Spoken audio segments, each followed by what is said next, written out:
Hello, I'm Derek Wheatley and welcome to episode 55 of the Weekly podcast. Thank you very much for joining us and for all your support during the week and the week before and all that. We had Bernadette Moreland on last week talking about music therapy and all things music, really. It was basically just a music special, but it was really fun and it was good to learn about music therapy and the options that people have if they feel that they want to go down that route rather than the kind of sterile therapy that, you know, I've been through and things like that.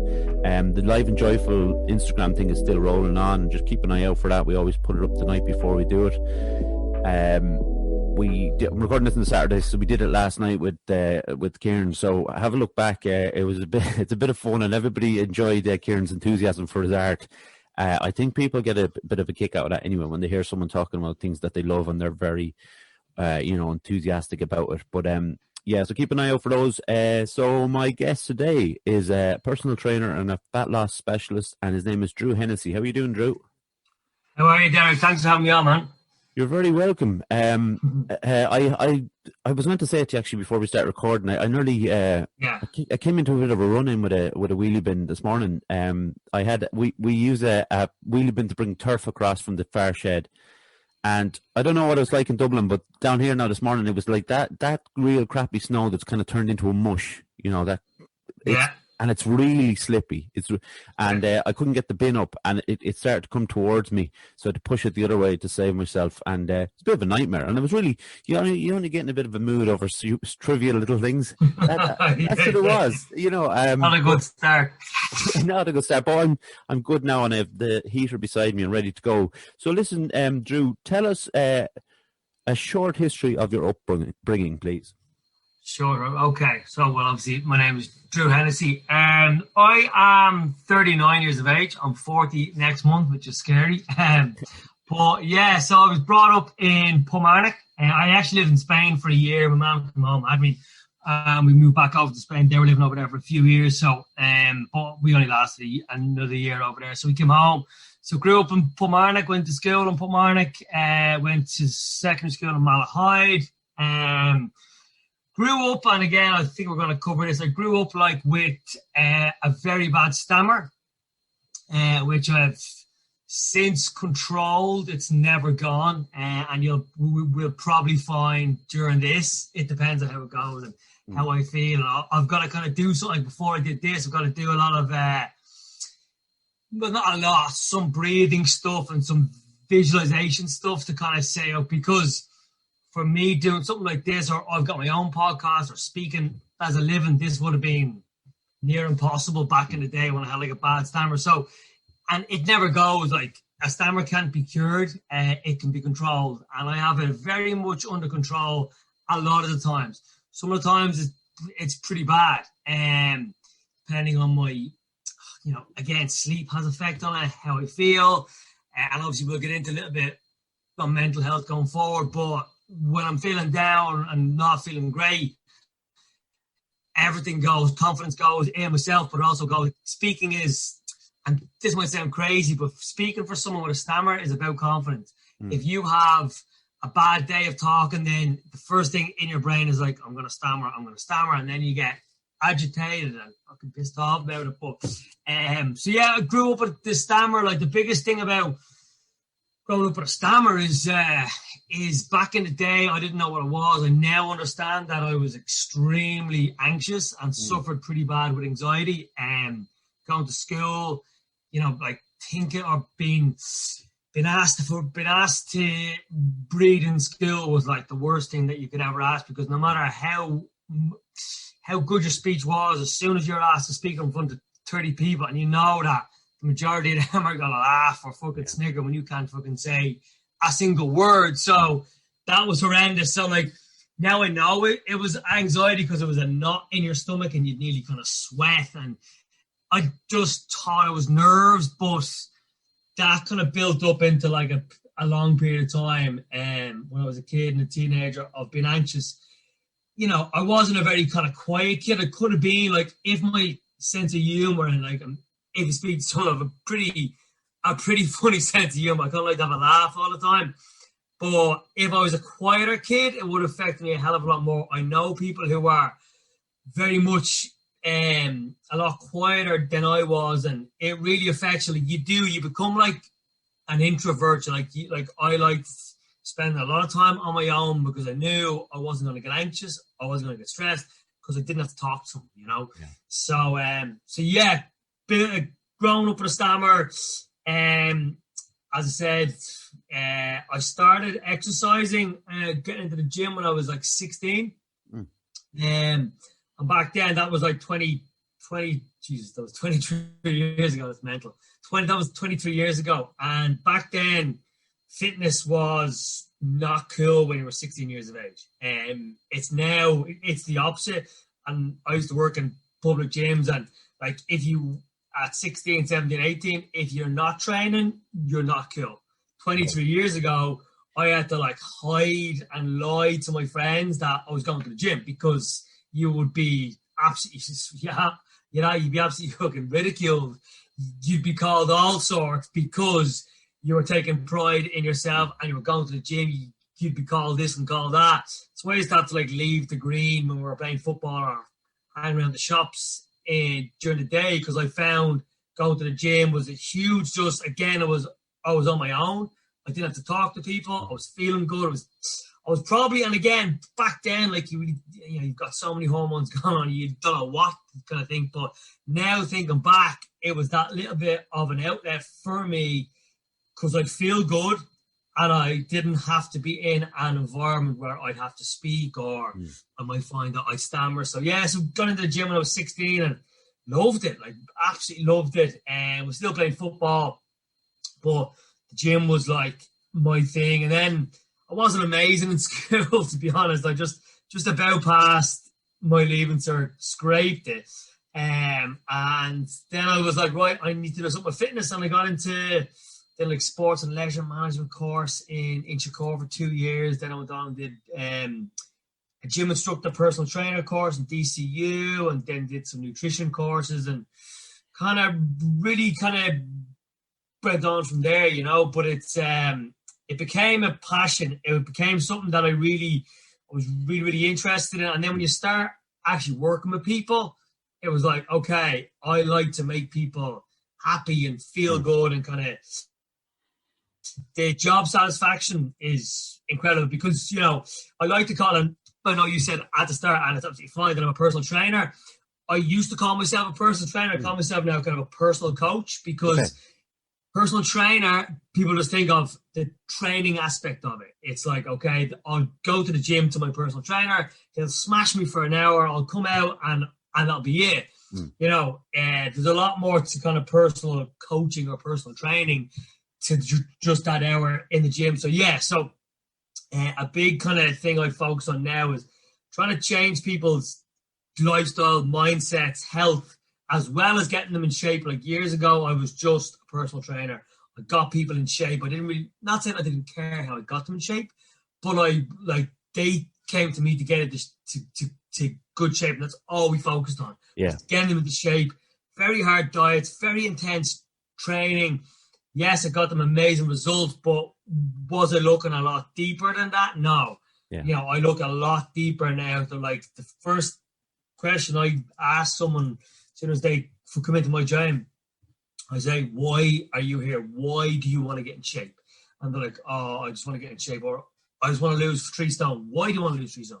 What's that going to actually make you feel like? And a lot of the time, you've got to dig deep, and they're pretty awkward questions, but until someone finds their why they actually want to get in shape, I always say they'll find it hard to stay in shape, So like, always the second question we ask, and I suppose you touched on a little bit there. It's always like, when did you first become aware of mental health? What was it then?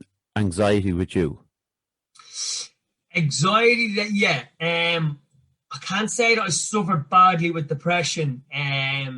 Now I would get down, but when I was a teenager, when I would suffer with my speech, and when I was bad, I probably would have felt just, and I kind of felt pissed off, kind of going, why me? Like, why? And like, I used to meet like my cousins or my like people a lot younger than me, and even even to this day now, like if I'm speaking to my godchild who's 11, like she can speak not better than me, but she can speak for an hour and not stammer at all. And I'm a 40-year-old man, and I had to, like, before this, sit down and visualize and plan, okay, breathe, relax, to get into a state where I could speak properly. So back in the day, I was like, why am I feeling like this? Why did I get a stammer? And there's numerous reasons that you can get a stammer.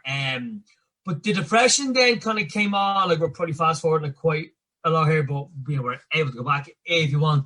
Like, the depression really came on when I stopped exercising. So I got a pretty bad shoulder injury during my bodybuilding days, and got a shoulder injury and had to kind of stop exercising for a while. And as soon as I stopped exercising, the kind of demons came in because I hadn't got that hour or 2 hours out of my day to de-stress. And, like, if someone exercises, they know how good and how bad they feel.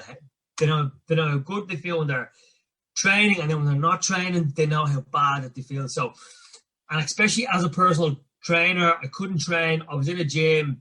I was suffering with shoulder injury and my knees from years and years of bodybuilding and really smashing my body up, to be honest. And I got it. Yeah, I really hit a bad slope when the exercise was ruled out. I was taken, and again, I spoke about in my own story on my very first podcast that I done. I literally explained exactly my story, and I spoke about that. I started taking a prescribed painkiller when I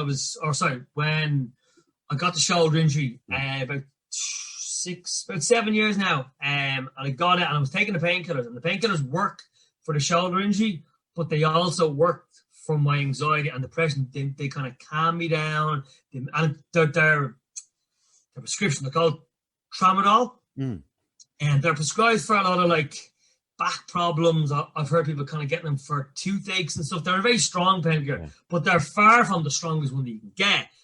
But of course, I got addicted, which I didn't even know. I was taking them every day because of my shoulder injury, and then I stopped one day and I was like, going, I don't feel as good as I did yesterday. And then it was only then when I took them again, I was like, oh, these actually give me a feeling of feeling good, clarity. Like, they, it's hard to explain how they make you feel, but they kind of make me feel switched on and stuff. And I was taking them and they worked great. But when I kind of stopped the training and then I stopped taking the medication as well, I was masking some problems that just came to the surface, So I was aware of it then, and, I'm still trying to deal with it now. But, it was probably because of that. And that's why I'm such a big advocate now and on my social media now, because it's a really, really tough time for people. And there's a huge amount of people who are still exercising now, which is brilliant. But I see and I speak to some people who are like, I just can't get motivated to train because they don't have the social aspect of the gym. They're not going to a gym. And I'm like, trust me, I've been in a position where I've gone from exercising to stop, and it's not a good place to be in. And it's only gonna get disimprove for people, because the more time you're not exercising, the harder it gets on the old head, I 100% agree. There's actually and obviously if I follow you on Instagram, there's a side-by-side picture that you put up a while back, and I suppose the picture on the left is what you're talking about. It's when you couldn't train, and you do mention that you had depressive thoughts and things like that. But then the one on the right, this is kind of the interesting thing for me. But the one on the right is obviously from your bodybuilding days, and I think ripped would be the right word for it. Like, but you also mentioned when you're on that side of things that everything wasn't all rosy either. Like, could you just for the people who haven't seen that post, could you just explain what I'm talking about? Yeah. Okay. So, obviously the picture that I was in pretty good shape in, and that was when I was obviously dealing with, that was my last competition. That's when I kind of moved from bodybuilding because I wasn't big enough and I couldn't grow any muscle. And I'll speak about the extent that I went, and again, all this I've spoken about before. It might come as a bit of a shock to people, but when I started my own podcast, I said, well, I'm going to be as open as I can, because if you're not holding stuff back and you're literally explaining to people, I made mistakes, I fucked up, I was stupid, it makes me feel better. So I spoke about that. To get into that shape, I had to take steroids, anabolic steroids, for years. And there's not many people who can get into similar shape without them. Anyone who you see is in that kind of shape, I'm not going to class everyone on steroids in that shape, but 90 to 95% of people, unless you got freaky genetics and build loads of muscle and get that stupidly lean, like 4 or 5% body fat, it's very, very hard. So the extent I had to put myself to get into that shape was crazy. But going back to like before I started kind of bodybuilding, I got into it because I said, well, if I'm a bigger version, and if I'm huge, I'll feel better because I get more attention, or I will stand out, which I did. And back then it was great. Now I'm the opposite. I like to just blend into the background now. I hate to stand out. So I got into that, and I always thought, okay, right, as soon as I get bigger, I'm going to feel better. And I did it for years and years. And like, some of you might look at some of the bodybuilding photos and go, Jesus, you were huge. I was only like 80 kilos. I wasn't massive. And I tried a lot of steroids and a lot of dangerous stuff to get that big, and I got big, but I thought my physical health would improve. That was physical health improving? Probably not, because the extent I was going. My mental health was nearly kind of getting worse. I'd feel amazing in the gym because you would look at yourself and you feel great. And then I was living on my own for quite a period of time doing it, and you'd come home then and you're eating the same fucking food and feel very isolated. But that was my own choice because I love bodybuilding. Like, I didn't only get into bodybuilding because I wanted to get bigger. I enjoyed the process. I enjoyed the discipline. I liked the results I got. But I thought that by getting into this shape, I'd feel great. And bodybuilding shows came, and like the depression I'd get after a bodybuilding show would be insane. And like, there was a time when I think I locked myself in my house for about 2 weeks, and I had to call in sick from work for 2 weeks because I had something to focus on for 4 months. I'd normally do a diet for about 16 weeks, 4 months of absolute like regimental diet, training twice a day, etc. And I had my goal on that. And then when that finishes, and anyone who's done bodybuilding or physique competitions will kind of tell you it's the biggest anticlimax, because after that you're like, what do we do now? Yeah. And you kind of have a break from training a bit. Like, your body is broke up, your mind is, it's crazy. And like I spoke about, I think I did it for a year. One of the times I was bodybuilding, don't even know how I thought about this, but I was craving chocolate and sweets like absolute mental. And I thought about, okay, right, what if I chew the chocolate and spit it out? I'm not consuming any calories, but I'm going to get the chocolate fix. And I was doing that nearly every day, buying 4 bars of chocolate and chewing them and spitting them in the bin. Looking back now, it's like, it's just bananas, you know what I mean? And it's not right. It's not right to be doing stuff like that. I don't want to mock bodybuilding and stuff. I'm completely out of it now. And I know still friends of mine are still in it, which is fine. Me personally, it didn't do a whole lot for me. It got me in shape. It taught me a lot of discipline, which is good. Because I now know, like I always say, if you can do a 16-week intense prep diet for a show like that, you can push your body and mind to a lot of things, because you go through some hard places, dark places, and you get through them. Was it good for my mental health? No. So after the bodybuilding, I said, okay, right, I'm not going to push myself to that extent. I didn't feel great during it. Then obviously fast forward then probably about a year after that, when I had to stop training. Like, I trained through a shoulder injury from my last competition. I was getting physio twice a week, and I was training. My physio said to me, he goes, look, if you weren't so far into this prep, I would be strongly telling you to stop because you have a shoulder injury, but I was training around it. And then as soon as the show was over, obviously I got into a pretty dark place, but I couldn't train then. And then that was like a double whammy. And I got out of shape. And like, out of shape as a personal trainer is not a nice place to be because you're preaching and teaching the people about staying in shape and doing this.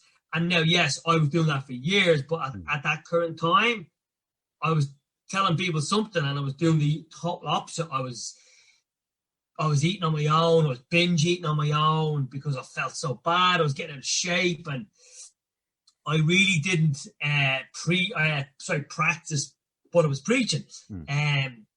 But so that kind of made me feel as bad. So I've been in an out of shape personal trainer, and I've been in crazy shape, and I've still felt bad in both areas, you know what I mean? So getting in shape is not always the answer. Exercising is, but not taking things to a big extreme, let's say, you know? Yeah, like, and so maybe physique aside, I suppose, how did you find the happy medium between the two? Like, and I'm talking about for your mental health anyway. Yeah. So I've kind of found that now, which is great. And it took me about 20 years to find it, because I was always flat out training on my diet, or then I'd kind of step off it a little bit. And like back in the day, I sound like I'm about 60 here, but back then I was always right. I can't let anybody think that I'm normal, because people did think, geez, you're a freak because you're able to do this, you're able to get in that shape. And nowadays, bodybuilding is huge. Fitness competitions are massive. Back in the day, I was one of a very, very few. There was like one lad in Portmarnock and Portmarnock shoes that I knew was a couple lads from Swords were doing it, but it wasn't very popular at all. People thought this is crazy, which it is. To the outside, bodybuilding's nuts. Which it is, you know. You're putting on like a fucking G-string nearly and stand up on stage with oil all over you. Yeah. You know what I mean? It's mental. But yeah, it's taken me a while to kind of find, okay, right, I will never be in that shape again, and I will hold my hand. I will never go there again. I train now. Now I'm still dealing with this shoulder injury, but we'll speak about that. I'm still dealing with it. I got like an operation on it 2.5 years ago and didn't do anything for it, and it's something still in there. But I can train. I don't push myself to train 6-7 days a week, 4 or 5 days a week, but I have a better relationship now where years ago, I was scared to eat any bad food. And even speaking about eating bad food, I was like, no, because I was a personal trainer, I had to be switched on 24/7. I couldn't let anybody think that I ate bad food, or I was struggling as well with physical health and, you know, mental. Like, I hid my mental health issues up until 2 years ago, and I dealt with them for years in silence, put on a good front, told no one. And then, you know, a couple of years ago, I came to a point and I was just like, I can't do this anymore. I was holding a burden. It was just such, I tried so many times to speak to people and speak out, and I still don't even know. Like, people ask me, how did you just decide to tell people that you were struggling with depression and anxiety for years? And I don't know, a few different things were happening in my life at the time, and I was just like, I think I need just to speak about this. And I spoke to my girlfriend about it, but then I spoke on Facebook. I just made a 7-minute video on Facebook one day in my Jeep, and I just spoke about it. I just said, look, I've been suffering with this, and it was easier to do that than speak to people, because I was speaking to a camera. I wasn't face to face with someone. Told the whole fucking world, and there was thousands and thousands of views on it. But the reaction I got was, and I didn't do the video just to be told, oh, fair play to you. I just did it to get it off my chest.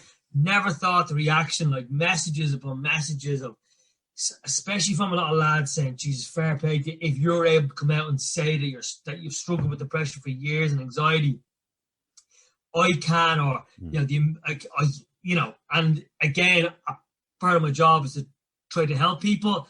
And I think that I helped a lot of people by coming out and speaking about it. But the relief and the stress that it took from me was insane. Yeah. Spoke to my girlfriend properly about it. She didn't know. And like, I've always been pretty good at hiding things. If you've got a stammer, you try to hide it from people. So you try not kind of allow people in. And with depression, I was very good at hiding it. I put on such a good front, and I've spoken to plenty of people now with it, and they're like, we come across as so kind of overly happy because you're trying to put on a front and not let people in to think, because the worst thing about having anxiety and depression is anybody knowing about it, and then but as soon as you let people know about it, it's the best thing because there's nothing wrong with it. You know what I mean? It's nothing wrong, and it's only becoming now, it's becoming acceptable, and to speak about it and to be like, I know the saying has been used, but it is okay not to be okay. Everyone suffers with something, and our brains are a tricky organ, and they can go for you or they can go against you. And there's nothing wrong with them going against you. Yeah, I 100% agree, and I like. It's to think about, you did the video, I did it through a series of blogs on Facebook. I put up blogs and stuff, and I had a similar reaction where people would come over and say, like, fair play to you. And again, it was that idea of, I wasn't doing it for that reason, but it was always nice to get that back, obviously, but it's doing it for different reasons. But so if we're talking about your business, Lifestyle Health and Fitness, when did you open that? We opened up, not on an ideal time. We opened up January last year. So we opened up January 2020. I was in a gym. My cousin Brian owned a gym in Airside and Swords. We moved out of that. Something came up there that we had to go. The owners were scanning the building. So himself and myself decided, because he was the owner of that. I was only renting the gym from him to do my own thing. Like, we're two separate businesses. But then we combined in November 2020 or November 2019, and found a place in Concealy, Malahide area, and decided to open up between the two of us and call it Lifestyle Health and Fitness. It kind of covers everywhere. Again, it's like, you see some gyms call like transformation this or that. We wanted to attract people that literally are more in interested in changing their lifestyle, and we covered everything, not just, you don't just come to our gym to get trained. You come to your gym to, like, our slogan is transform your body, mind, and life, instead of just transform your body, because transforming your body is not always the answer, and I know that. So we opened up in 2020. We were open for 10 or 11 weeks. We had to close down, obviously, due to COVID.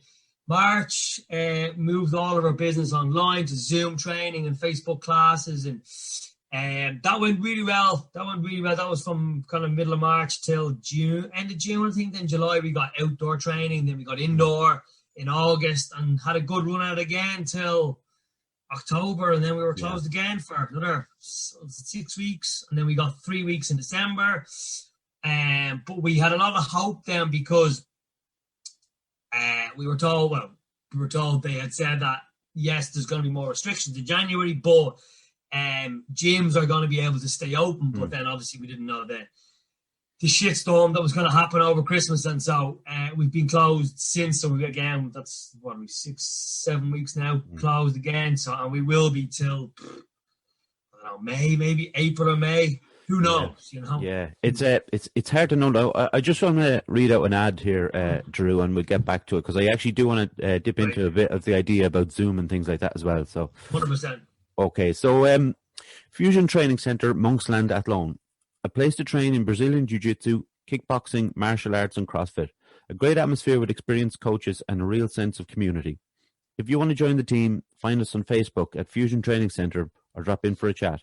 Fusion Training Centre, train like a warrior.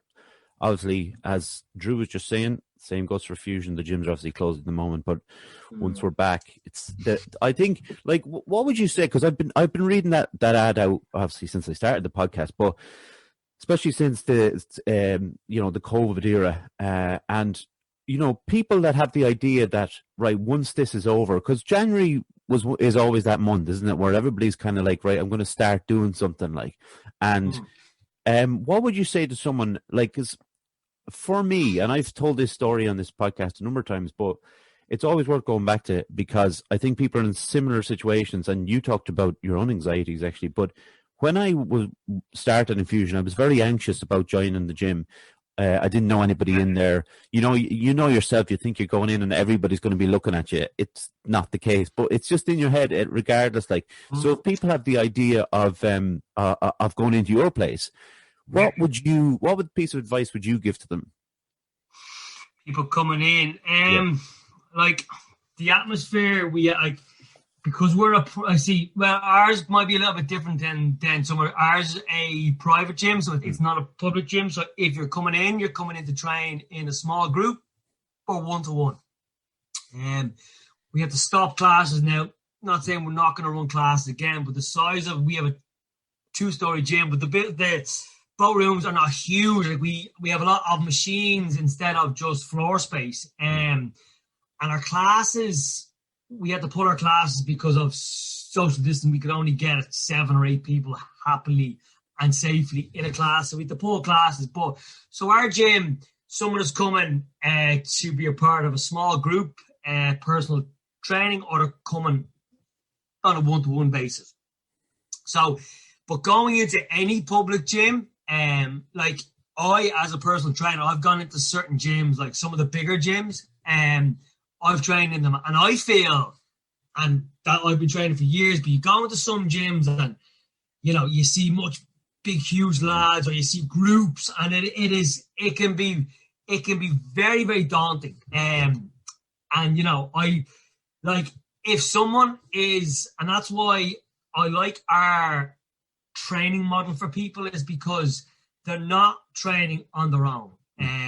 I think, like most people, unless you have a couple of years experience in a gym, needs some sort of, and this is far from a plug to be going to a trainer, but everyone needs to learn about exercise properly. Exercising can be dangerous, and I've seen it. I've hurt myself.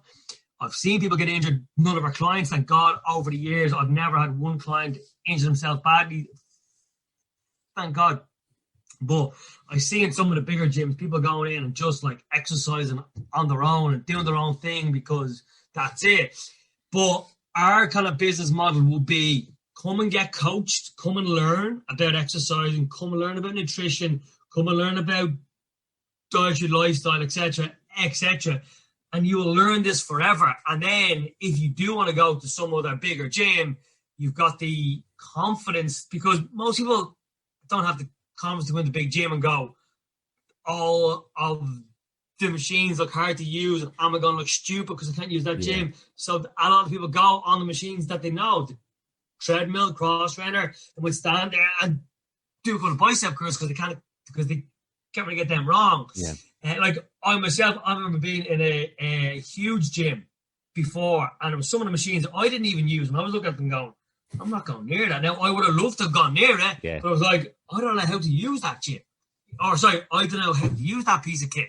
So I know how people can feel. So, if someone is feeling, anxious about going to a gym, would I recommend going to one of the bigger gyms? Probably not.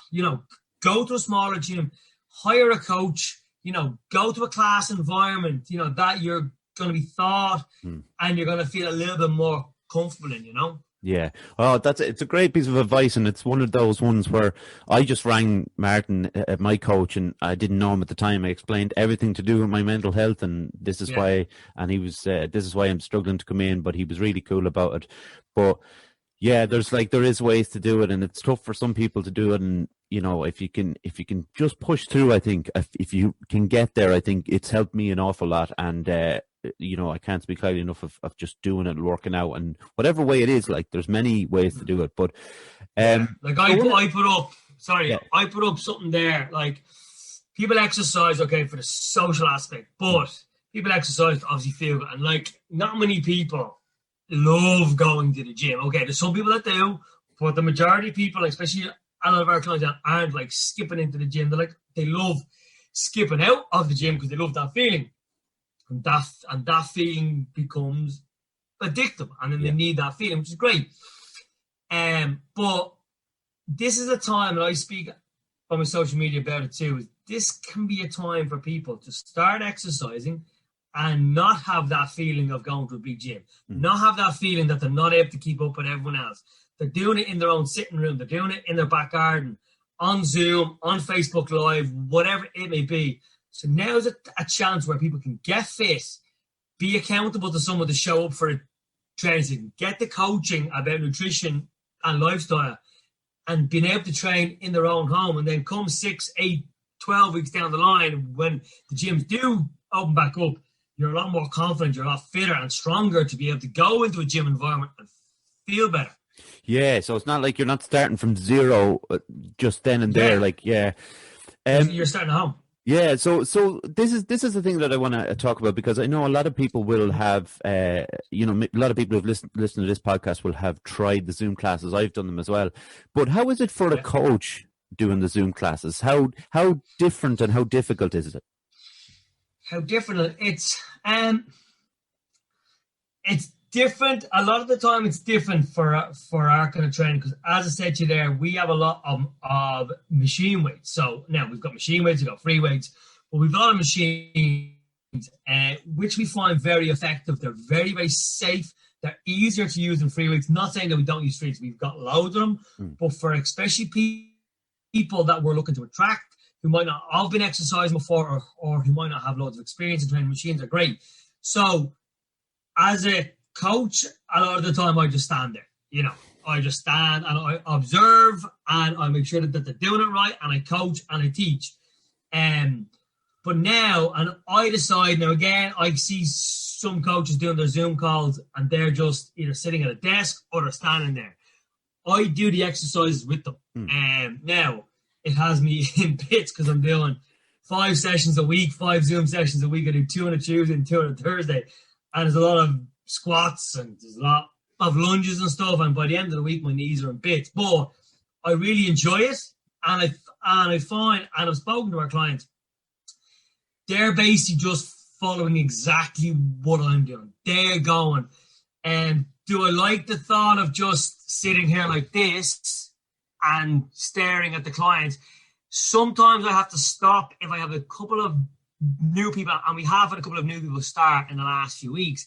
I might not just be focusing on the exercise that I'm doing. I might be focusing on them a little bit more, so I might stop.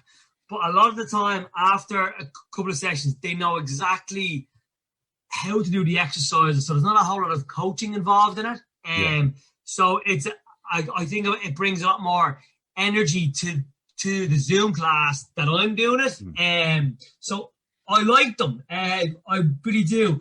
I tried to do a few like that. I was just at the very, very start back in March, April last year. And I was like, because I've got like a lot of energy, I like to be going. And I was sitting there and I was like, this is hard. I didn't enjoy them at all because I was sitting there just seeing the client. If I'm in the gym with them, I am over to them and I'm literally hands-on as best I can. Now, obviously, our coach, and even since we got back in, personal training has become a lot different because a lot of my coaching would be hands-on in obviously a good aspect. Is like, you know what I mean? Is literally over go, okay, like, and any client would say to me, I used to use this. I used to be like prodding them in the shoulders, the back. Can you feel it here? Holding them. And so all that's gone. That's going to be gone for who knows how long because of the social distancing. So even coaching when we did get back was totally different because you were 2 meters apart. And that's why, like, I didn't take on a lot of new clients even when we did get back open because they weren't going to get the full coaching experience because I would be able to explain to them, but I couldn't actually be right beside them. So I love that kind of side of the coaching. I enjoy the Zooms. Most of our clients are really enjoying them now, you know, but like, as I said before, people don't have much choice. They're not going to be able to train outdoors. You know, obviously, hopefully coming into March and April, we might get a little bit kind of, you know, better weather that people can maybe get out and jogs and stuff like that and maybe exercise outside. But for January and February, you know, if you're not doing some sort of Zoom class or Facebook Live class, you're not going to be really exercising. So, you know, and I spoke about it on my Instagram the other day, saying your body and your brain doesn't know you're in a gym. So if you're exercising to feel good, to get the good endorphins going, to get the good hormones flowing and that feel good factor, you can be in your bathroom and you could be exercising. As soon as you walk out of the bathroom after 45 minutes, you're going to feel great. You're going to feel the exact same as you did walking out of a big fancy gym with all the equipment. Yes, you're not going to get the social aspect, but again, if you're getting on Zoom and there's a little bit of interaction between people, so you know, is it the same? No, but can you get the same results? Yes. Can you get the same feeling? 100%. Yeah. Like a lot of the time, people focus on the gym too much, but now our coaching side is, look, this is going to give you more time. You're talking 3 45-minute sessions a week. Yes, they're important to show up to them, but the important thing is that how that creates a good mindset. It kind of flicks the switch of, okay, right, I'm exercising now. I'm accountable. I need to then eat better. I need to live better. You know what I mean? So it has such a knock-on effect.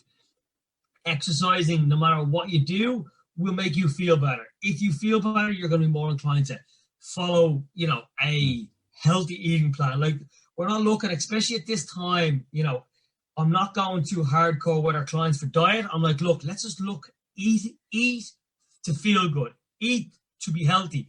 Don't comfort eat. I've been there. I've comforted it. I've stressed it. I've emotional eating.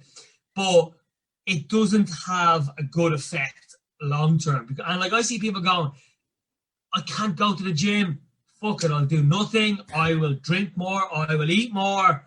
You know, yes, it's causing that very, very small amount of time out, but it's causing huge health problems. You know, and we are going to see that.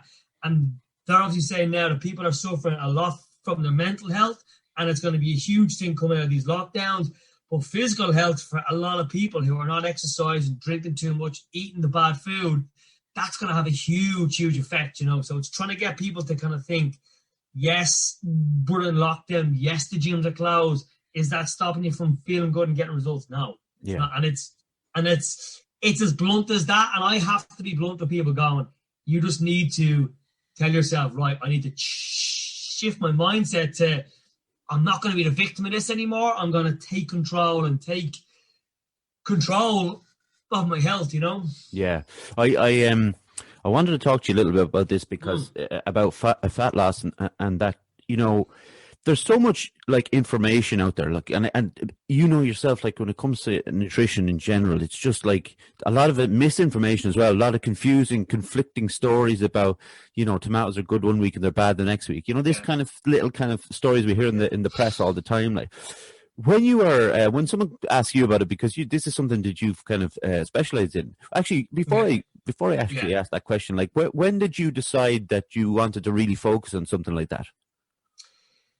Well, I started obviously in the fitness industry as a gym instructor, teaching classes, showing people exercises in the gym. And when you're a gym instructor, you don't look at anything outside the gym. They just come in. You're an observer. You're a bit of a cleaner too, but you're just showing people programs, and you're in the gym. That was enough for a while. Then I was like, you know, there's only so much you can show people. I really wanted to delve into the nutrition side of it, and I did nutrition courses. And then when I started I did the gym instructor course. Then I went on and did the personal trainer course after about like a year and a half, 2 years of being an instructor. So I kind of got my experience, got my knowledge of it, and then I went on and did it. And from that then, like, I was I'm not saying I was the first, but I was one of the very, very first to start these kind of 6-week transformations. And I got a friend of mine and I said, look, I'll give you 3 personal training sessions a week. for free if you give me your utmost commitment for 6 weeks, and let's get you unbelievable results. And I knew by him, he was like, he really, really had the desire to change. So he was ideal. He did. If I told him to go and eat fucking dog shit, he would have had dog shit for me, because he knew I was telling him what to do. He was going to get results, and he got amazing results. Yeah. Put a 6 week transformation pictures up, and I had a waiting list after about a month or so for people to come in, because they were like, 6 weeks. Now, it was hardcore. The diet was hard. The training was hard. But the results were amazing. And to see people's basically confidence change, life-changing, like I say now that if someone comes to me, we're looking at least 90 days to change someone's life. And it's not just get them in shape. I will help someone change their life forever, because when someone's in better shape and healthier, they're going to have a better life for 100%. Yeah. But the fat loss aspect, it was just, I knew how to get people results. And like, fat loss is not complicated. You know, people complicate it. And is there a science to it? Yes, there is, when you get to a certain level. So for the Joe public, and like you'll see it now on these programs, Operation Transformation, there's not a whole lot of getting someone to lose a stone or two, because it's just like, okay, right, stop eating crap, eat this, and exercise. Your body is going to lose weight. For 95% of the people, calorie deficit, which is basically burning more than you're eating, is going to help you drop weight. But anybody can do that. Are they going to be healthy during that time? No. Anyone goes into any kind of diet phase, they're going to be cutting out a lot of nutrients. So you can drop weight but not be healthy and feel like crap. So there's a fine line between that. So again, I look at, okay, yes, we need to lose weight. Are we going to sacrifice feeling good, having energy, and being healthy for that? Hell no. Did I do that in the past, years and years ago? Probably. No, I didn't say I'm not saying I tortured people, but I certainly, the only goal was to get them in shape. And they used to, like, towards the end of the 60s, they used to drag themselves into the gym, and they were really tired and cranky and tired, but they had this goal in 6 weeks.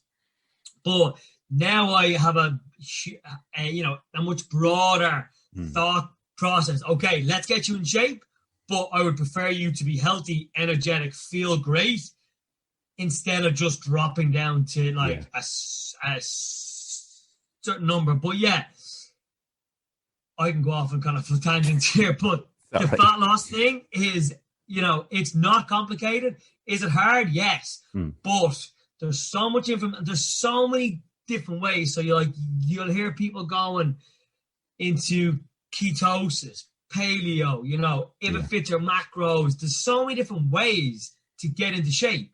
The best way is the way that you're able to staying healthy and staying consistent, and it being long term.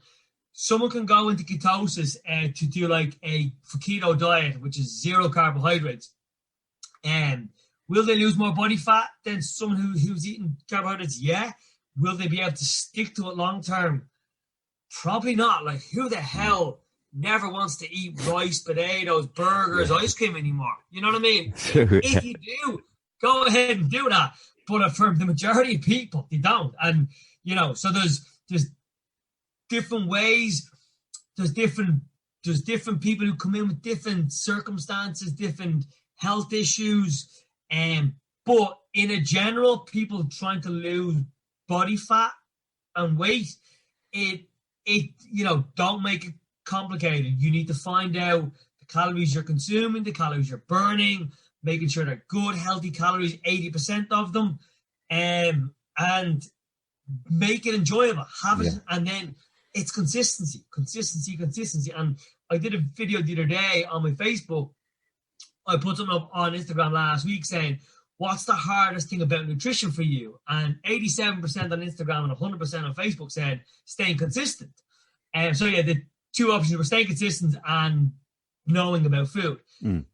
So I did a video on 5 things why people are not staying consistent. And the first one was, and I think we spoke about this at the start, is people don't have a strong enough on why. So why do you want to get in shape? Why do you want to get into a size 8? Or why do you want to have big arms? Or why do you have a bigger bum? And until you have that big why, you won't stay consistent because it's not big enough. So it could be for overall health. They're also relying on, I'm going to be motivated. So everyone was motivated in January. Is that starting to go now? Yeah. So unless you're building good eating habits, lifestyle habits, exercise habits, you will run out of motivation in a couple of weeks. Nobody is always motivated. But as soon as you lose the motivation, if you've built good habits in there, well, then they will stick to you and then you'll stay consistent. But so many people jump on a fat loss program and they do it way too quickly, way too hardcore, let's say, and they do it for a period of time and it's too hard, and then they stop and then they go back to where they were instead of like learn. And a lot of the time this comes from doing it on their own. So not getting a kind of a coach or someone to teach them, right, this is what you need to do. Like, I don't want clients. I've had some clients for years and years, which is great. But the biggest thing for me is to get people in for at least 90 days, maybe 6 months, and educate and teach them about nutrition, about exercise, about lifestyle. And then they should, and hopefully be able to go and do it on their own. So they'll have that forever. Like that actually answers the question I was lining up. But I do want to actually ask about the mental health side of things again with that. Like, you've been obviously very honest about your mental health. Like you said, you talked about it on your own podcast as well, and people will know about this. Do you think that helps people in there? Because, like you say, you're a personal coach rather than trainer. So, like you mentioned, there is mental health involved in that. Like, do you think that helps people be comfortable with you about their mental health? And do you think that you are more tuned into that because of your own experiences? Yeah. I've had quite a few people contact me about coaching over the years since I kind of came out and spoke about it. And because a lot of the time people think that personal trainers are these and I portrayed myself as this person for years, are these robots. They don't drink, they don't eat a burger, they are on it all the time. And I thought that I had to be this person and portray that for my clients to believe, and I was acting as a leader. Now I'm still acting as a leader to my clients, and I'm still hopefully a role model, and I'm leading by experience here. But not always that, like, if I've come out now over here saying, look, I know exactly what it is like to be like it. I always say that a mistake is a big learning curve, and I'm glad I got out of shape because I was never in bad shape. But then I was like, okay, right, can I see it from the client's kind of side that I'm really out of shape, I don't have a lot of confidence, I'm going to somebody who is in great shape, are they going to understand me? Now I've been on the client side of it, and I've had numerous coaches over the years to help with my own fitness, because if I don't have someone to be accountable to, well then, I need to be able to be focusing on other people's health and other people's fitness. And if I have someone who can not look after mine, but that I'm a little bit more accountable to, is a huge thing. But like, people coming to a personal trainer like me, it definitely helps because I've spoken about, and I speak about it from the off, saying, look, I know where you are physically and I know where you are mentally. And it's the mental part that I can really, really help you with, because I know what you're talking about. It's like there's nothing more, pleasable, let's say, that I can help someone get from the position that they're in to a much better position, because I've been there. Yeah. I know what they're going through. And I'm very relatable to that side of it. So yeah, like, I definitely find that people have opened up to me a hell of a lot more, and which is good. But I really want to try to help people on the physical aspect, yeah. But the clients that I used to only deal with clients who wanted to get abs, wanted to get shredded, girls who wanted to get in great shape. Yes, fat loss. But now, if someone approached me and said, I want to do a competition, can you help me? Or if a client came to me now, I'm extremely lean, but I just want to build and big muscle. I'm like, look, there's a better coach out there, and I would literally pass them over because I want to focus on the clients. Not all people who are struggling with mental health, but the fat loss and the lifestyle change. If someone wants to get into crazy shape, that's not a lifestyle change. That's just staying on a plan for 3, 6, 9 months, whatever it is. And then that's the only goal, Yeah, and there's another thing you spoke about recently, which I found very interesting because I think I've heard so many people talk about it, and it's just one of those things. And I think you mentioned it earlier on without going into it. It's emotional eating. So, can you explain what that is and what kind of, I suppose, techniques you would use to help someone move away from it? Emotional eating it's probably the biggest. Like speaking to any kind of clients, it's probably the biggest reason why people can't stay consistent. And especially now, it's a huge thing now because I used to get it, and it's, how would you explain it? It's the same as probably alcohol, drugs and stuff. It gets you out of your state of mind that you're in now. It's not, you don't have the longer term effect of alcohol and taking drugs, but for the couple of minutes that you are eating food. So I used to not go to McDonald's. I used to go to and get sandwiches and crisps and bars and stuff. Healthy-ish, but I would eat loads, and it would just get me out of feeling down because everyone gets that feel-good factor from eating food. And it would take me out of that headspace that I might have been now. I wasn't doing it all the time, but when I did, I would turn to food. At the weekends, I might have turned to other things, but during the week, I would turn to food, and it would make me feel good. But then after, it would make me feel bad because I would feel, why did I eat that? Yeah. But at that time, it is extremely hard. If your body, if your brain is used to having this feeling, and then on the other side, knowing you can get out of this feeling and into this one by eating food, no matter how much you want it, your brain is very, very strong to drive you to that. So, how I tell clients now to deal with it is that, look, until you deal with your emotions and your stresses, you are not going to stop emotional eating because your emotions are much stronger than your drive to eat well. You will just crack every single time.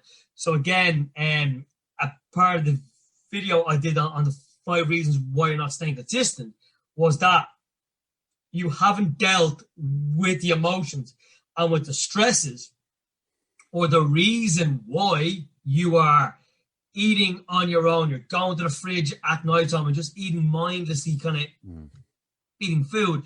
So until someone deals with, I dealt with the emotions, I still emotionally, I still eat when I'm extremely stressed, but I don't do it a fraction of the amount of time that I used to do it because I now have dealt with the stresses, the emotions. Am I perfect? Absolutely far from it.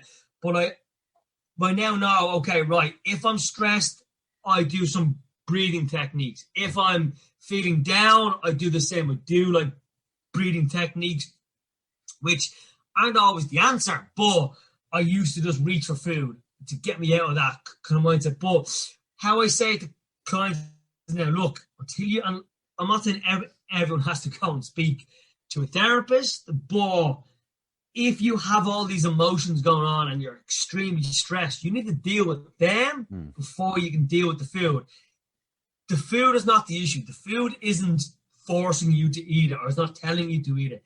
Yes, we all enjoy junk food, some more than others, but it's not the food. It's the reason why your brain says to you, go and eat that food. You need to eat that food now. And until you sort that out, you will never, ever stay consistent with a diet. There's needless to say, there's quite a bit of psychology that goes with all this. And like, is this something that is psychology something that you're interested in general, Drew? Yeah, I'm getting more and more into it. I've started to read like a lot more mindset books. So I'm reading the book called Mindset by Carol Dweck. I'm reading Atomic Habits. I'm reading into like that book, Atomic Habits. If any of your listeners are kind of in a position where they're just always, or sorry, they're finding it hard to stay consistent. Atomic Habits, to try to create new good habits, is amazing. So I'm really trying to delve into that aspect of it, because it's not only now, right, go and exercise and stop eating crap and eat better. It's just, and especially now, people's lives have flipped upside down, and I'm taking a lot of the spare time I have to try to learn about the psychology. Would I like to get into the actual psychology end of it? I'd like to get into food psychology a little bit more, maybe. The other areas, probably not, because I've suffered myself with it. And I don't think, now I can speak to people, and I've spoken to a couple of people who have suffered, who have reached out to me. And look, all I can tell you is this is how I used to feel. This is what I've done. I spoke to people about it. I visited the therapist twice a week, up to once a week for 6 to 9 months. And it definitely helped. Speaking about it definitely helps. But yeah, the psychology end is, I don't want to say mental, because it is, but it is, there is so much to it. It's why, like, the big thing about it now is like, why do people do certain things? Why do people don't do certain things that they know they should be doing? It's just blocking their brain and stuff. So yeah, I'm really kind of interested in it. So I'm going to self-teach myself over the next few months by reading books and listening to certain podcasts. Is it an area down the line? I like to talk to people about issues and why they're not doing it. I love the physical training part of it with people. But as I get older now, I'm kind of realizing that the exercise is only a very, very small part of the puzzle. And it can only help in what you're doing anyway, you know. Tell us a bit about your podcast. When did you start your podcast, Drew? I started a podcast in lockdown. So like a few good things have come out of lockdown. And like I try to speak about the positives and the good things that have come out of this last 10 months or whatever we're in, because there is a lot of positives. Yes, there's a huge amount of negatives, but why would you want to talk about the negative things? I don't understand it.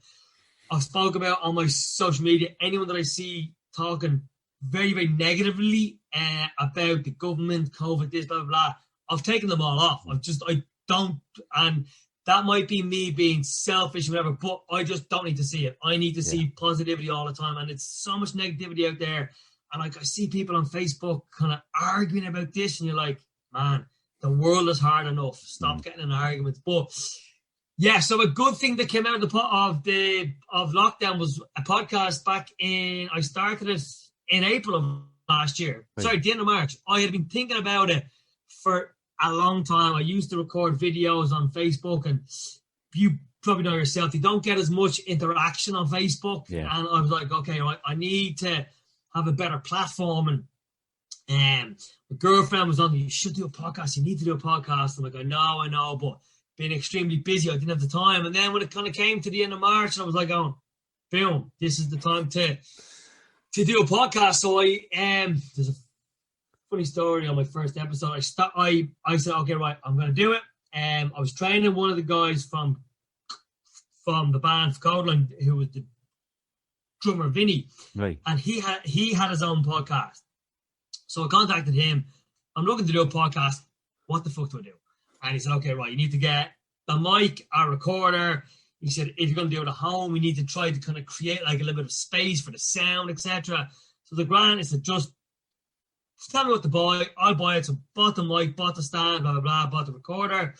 Said, right, my first episode is going to be my story, because if I'm going to get people on, it's called the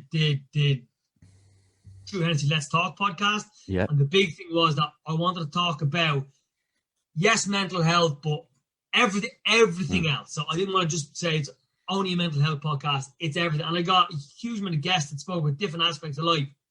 But first podcast I actually recorded here where I'm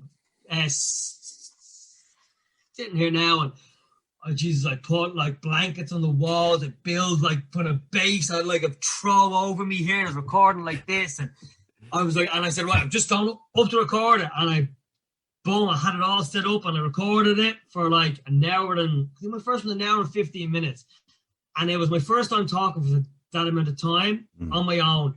I didn't have to I didn't have to stop. I just literally did it in the first take, recorded it, and after I finished, I went out for a walk, put my earphones into the actual recorder, so I was kind of around the recorder, and I listened to it, and I was like, oh, sounds all right. Like, I was happy with it. I was like, whoa, I'm not speaking about this, that, it's recorded, I'm going to get it out there, and I just posted it on Anchor, and it was up, and I was like, I was listening, like, this doesn't sound as good as other podcasts, but I had like a fancy mic, fancy recorder, I had covered, and I was like, oh, anyway, I recorded a second one here as well. That was okay.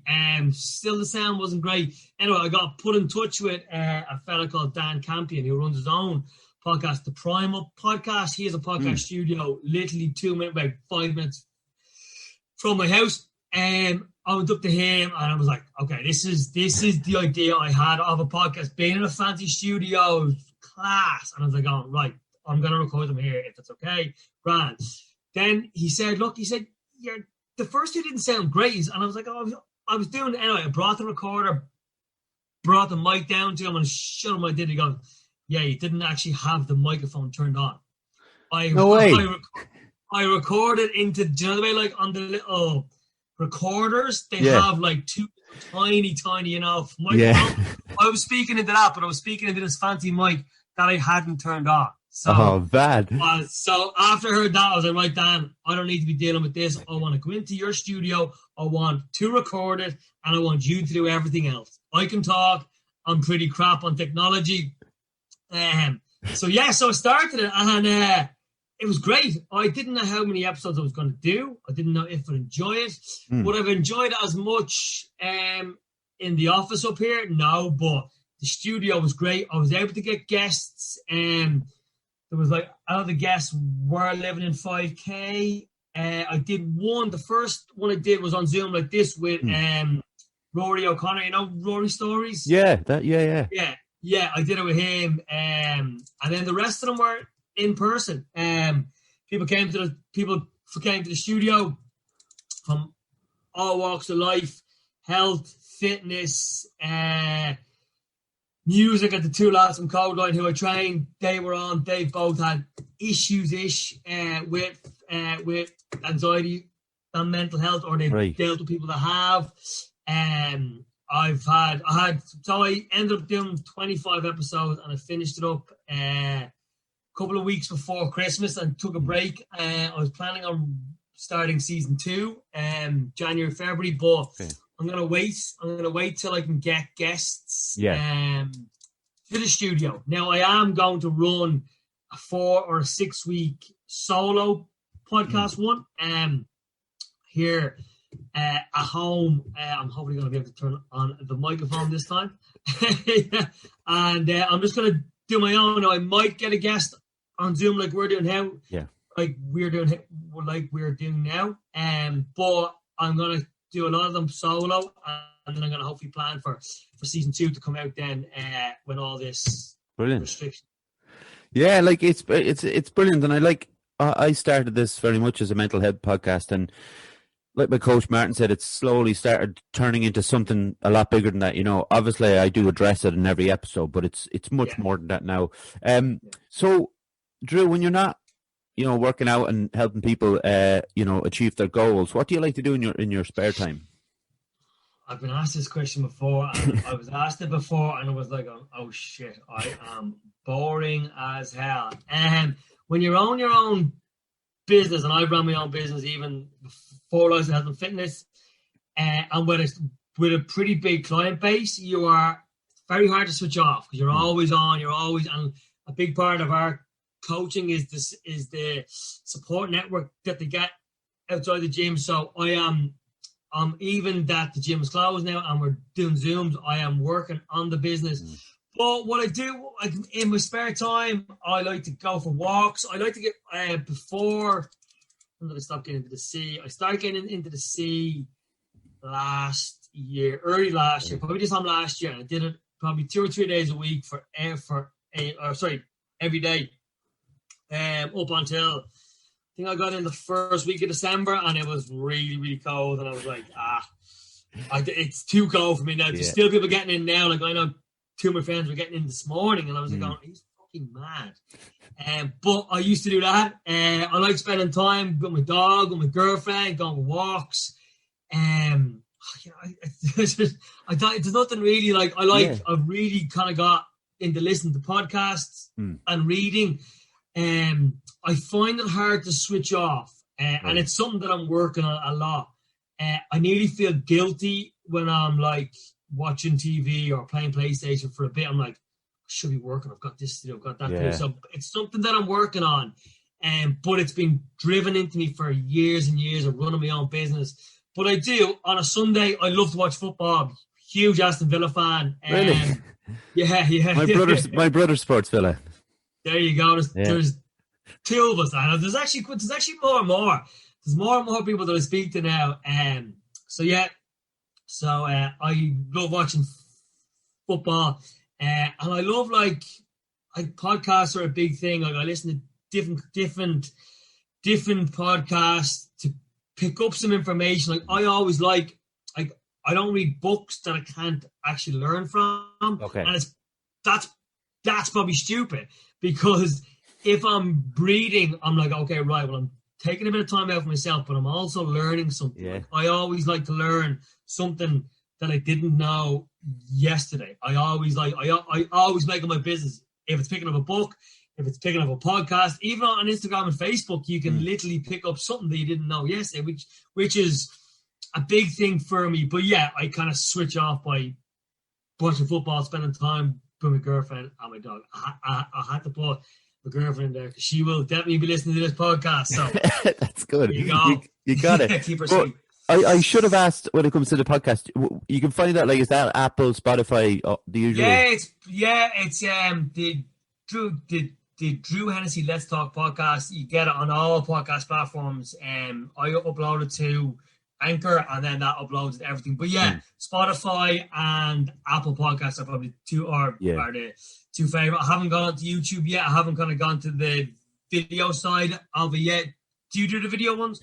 No, I'm actually on YouTube, but I just put up the sound. But I probably will eventually. Like, it's one of those things where I'm thinking about maybe just cutting clips out. Even like you said about your mate who knows all about the technical side. I have someone on this as well. We're a double act, but he does all that kind of stuff for me, and we're thinking about maybe doing that along the line. But it's not a priority, It's just I thought yours is going on YouTube. I can pick my nose now, can I? I'll pick your nose. Do whatever you want. I thought this was going on to YouTube. I was acting very kind of. I was sitting up straight and everything. You were very. I could be lying. I could be lying down recording this. But listen, Drew, how can people find you online? People can find me online on my social media platforms, Instagram and Facebook. I'm Drew Hennessy Personal Training. Oh, sorry, Jesus. Drew Hennessy PT on both. That's my kind of personal one. And then Lifestyle, Health and Fitness on Instagram and Facebook. I have a website, just drewhennessy.com. And I have a lot of information on myself and the business on that. And then, as I said, my podcast is the Drew Hennessy Let's Talk podcast on all available platforms. Brilliant. Hang with me for a minute until I end. So I want to get a quick photo, but it has been a pleasure chatting to you, Drew. And thank you for having me on, man. No, absolutely. Really appreciate it. It's been great having you and to learn about all this stuff, and for me to be even picking up pieces for myself, just need to certain bits and pieces. But I'll close this out. I want to say thank you very much to John for the old technical wizardry. Obviously, my mum, my dad, my granddad, Jer and Calvin, obviously, special shout out to them too. Like we were just saying there, I'm on YouTube. You can subscribe to the channel if you like, the Weekly Wheatley. We're on Facebook, Instagram, Twitter, same tag. Spotify, Apple Anchor, all those, Google Podcasts, all those ones.